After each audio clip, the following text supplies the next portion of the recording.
Are you ready for a road trip? Is it vacation time? Will Gertie be arrested? Will she spend her vacation in jail? Is the cop corrupt? Or should I say deputy? Is he corrupt? Well, let's get going. And welcome to the Do These Book Series. I'm Christina, Kristina. And please hit the thumbs up, like, and subscribe. I just read books, talk about books. I have no special effects, no drop-ins, I have horrible lighting, I have horrible audio. I'm sorry, I apologize in advance. I need all your loving. I just read books and talk about books. That's all I do. And I have a cat who scratches himself on my computer. So if my computer wobbles, it's him. And he has cut me off before. Come over here, Casanova. He has walked across the keyboard and cut me off. So we're talking about Fortune Furlough, Jana Deleon, book 14 in the Fortune Mitchell series. Usually I will explain the characters, but we are out of town. So we'll just keep this. Fortune is a former CIA agent, and the first so many of the series, she was hiding out in Sinville under a false, well, she was going by Fortune, but she's supposed to be Susan Morrow. But anyway, and I would go into Ida Bell as president of Sinful Ladies, and the cough syrup, and Gertie's her best friend, and Carter's her boyfriend, he's a deputy, and Celia, and Allie, and Walter, the whole gang. But this book, we're out of town. The girls are going on vacation, okay? They're going down to Florida, and they're going to hang out, and they're going to have a vacation courtesy of Fortune. And let's see. I rose from my chair and pulled off my cover-up. A couple chairs down from me, a group of college guys whistled. Ida Bell looked up at me and raised eyebrows. You're going swimming? Not by choice, but someone might have to pull her out. That's what the lifeguard is for. If things go as expected with that bikini, I'm afraid he'll hesitate on the extraction. Gertie has gone swimming in the ocean. Good point. Ida Bell jumped up and pulled off her pants and skirt, exposing a pair of black board shorts and a solid black tank. I paused for a second, trying to remember if this was the first time I'd seen that much of her legs, but decided my musings would have to wait. We started across the sand toward the water, but realized quickly we waited too long to make our move. With her newfound confidence, Gertie had lunged headfirst into water above her waist, literally headfirst. 1 second the sun was glinting off her white hair, the second it was glinting off her white butt.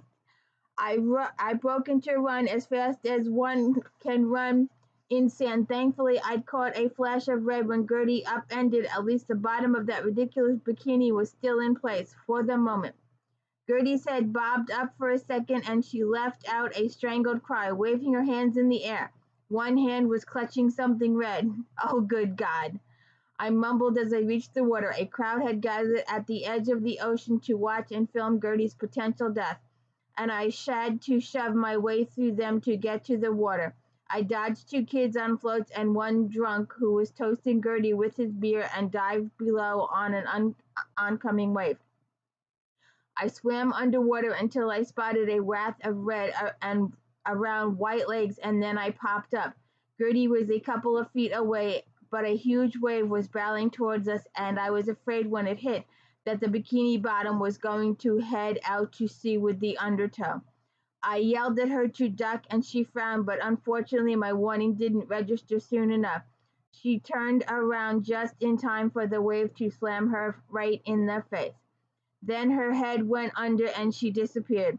I ducked and dived in time to miss the wave, and as soon as I surfaced, I scanned the surf looking for her. About 20 feet away, I spotted something red floating and took off swimming that way. I saw Ida Bell coming from the other direction, the lifeguard in tow. I reached the red floating object and snagged it from the water. It was Gertie's bikini top. I panicked. I ducked under the water and looked, but I didn't see her anywhere. I surfaced and yelled at Ida Bell and the lifeguard. She went under somewhere around here, I said. I can't see her. Fan out. Ida Bell and the lifeguard immediately went into the opposite direction, scanning the water for any sign of Gertie. A couple of seconds later, I heard coughing and a man shout, "Over here!" I spun around and caught a full face of saltwater wave, but I caught a glimpse of a man with a float. I started that direction, wiping the salt from my eyes, and was relieved to see a partially clad Gertie coughing on top of a blue floaty. Even more unfortunately, she was lying on her stomach. The man with the float had thinning silver and black hair and was struggling to keep the float from tipping over in the surf. 60 something, 5'2", 185, too tan, too flabby. Why is he wearing a t-shirt in water? No threat until Gertie is conscious enough to spot her hero. I made my way over and grabbed one end of the float. "Let's get her in before the next set comes," I said. He gave me a grateful nod and moved to the other end. "Are you okay?" I asked Gertie as we pushed through the waves. She coughed and gave me a thumbs up. That was good enough. At least she was breathing and recognized the question. We were almost to the shore when the next big set of waves moved in. The first one swept under the float and pushed it up, tearing it from our grasp. I heard Ida Bell yell just before the wave sent me crashing into the ocean floor. The strength of the wave and the undertow rolled me a couple of times before I could get my feet planted on the bottom and launch up. Gertie's rescuer was struggling to stand next to me, and I grabbed his shoulder and yanked him upright. Gertie was still on the float, riding the top of the wave toward the beach, but now she was completely conscious and her lungs were working just fine. She clutched the side of the float, head lifted, and let out an excited hoot as the wave tossed her straight at the lifeguard. I heard her laughing as she pitched off the float and flattened the lifeguard on the beach. Ida Bell ran as the horrified lifeguard launched out from under the semi-naked woman who landed on him. "What?" Gertie asked. "No mouth to mouth?" "Good God, woman," Ida Bell said. "Cover those things up. I lost my top." "You've got hands." Ida Bell looked around frantically, then grabbed two plastic pails from children standing next by and plopped them on her chest. "Show's over, people. She's alive and no one else needs to see what's under those buckets." Gertie clutched the buckets and laughed hysterically as her rescuer and I made our way over. The lifeguard just stood there, no idea how to handle the situation. I was going to hazard a guess that his training hadn't covered anything like half-naked seniors, even though it seemed it should have. Gertie looked over at me as I walked up. "Did you save my top?" I shook my head. "I lost it in one of the 50 times I got rolled." I motioned to the lifeguard. "Let's get her up." He gave me a look like a 5-year-old who wanted to protest having to eat his vegetables but must have decided it was easier to comply. "Shoulder and elbow," I said. "I don't want those buckets slipping." We each grabbed a shoulder and elbow and hauled her to her feet. "Are you all right?" the rescuer asked Gertie. "I'm sorry if I touched anything inappropriate getting you into the boat." Gertie picked up. "What do you think you touched?" "I'm not really sure," he said. I didn't even want to think about all the things that simple sentence covered. "Well, thank you for saving me," Gertie said. "I don't really care what you touched to do it." The man looked pleased. "As long as you're all right." "Oh, I'm fine. This isn't even the most exciting thing that's happened to me in this past month." "I like a woman of adventure," he said. "I don't suppose you let me take you to dinner?"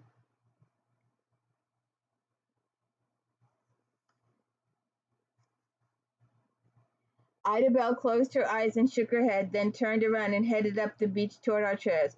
I trailed behind her. I was looking forward to the seafood buffet tonight and didn't want Gertie's romantic talk ruining my dinner.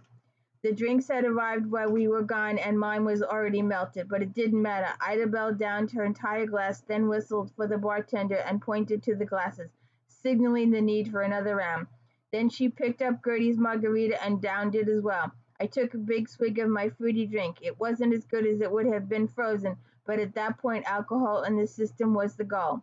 I really needed to take things down a notch or 10. I heard giggling, and we looked up to find Gertie plodding through the sand towards us, still clutching the plastic pails up over her chest.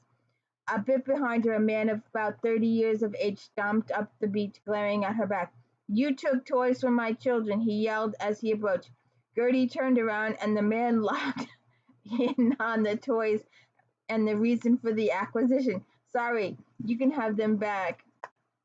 No, the man's expression instantly shifted from angry to horrified, and he put his hands up in front of him and took a step backward. I'm sorry, I didn't realize. I'll buy new ones.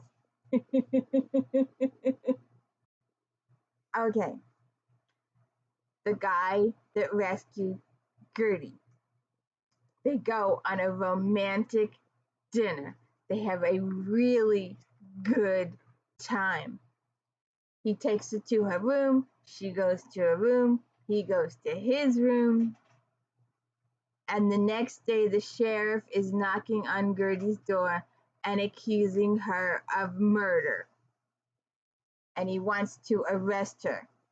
He has no motive, no proof, doesn't care. He wants to arrest her. And the dead guy has a secret identity. There are several people that have secret identities. Carter's not there to protect them. This case goes 6 weeks to Sundays. Gertie, Idabelle, and Fortune investigate. It's really good. It keeps your attention. It flows well. And the girls enjoyed their sort of almost might never do again vacation. You'll have to check it out. Fortune Furlough. Please give the thumbs up, like, and subscribe. Let me know I'm doing a good job. It's just me reading books, talking books. And I appreciate all your support. All you subscribers out there, please share my channel with everybody. I have no idea how to do Instagram or TikTok. I'm going to try and learn. But until that point, could you do it for me? Thank you. Hit the thumbs up, please. And have a good one.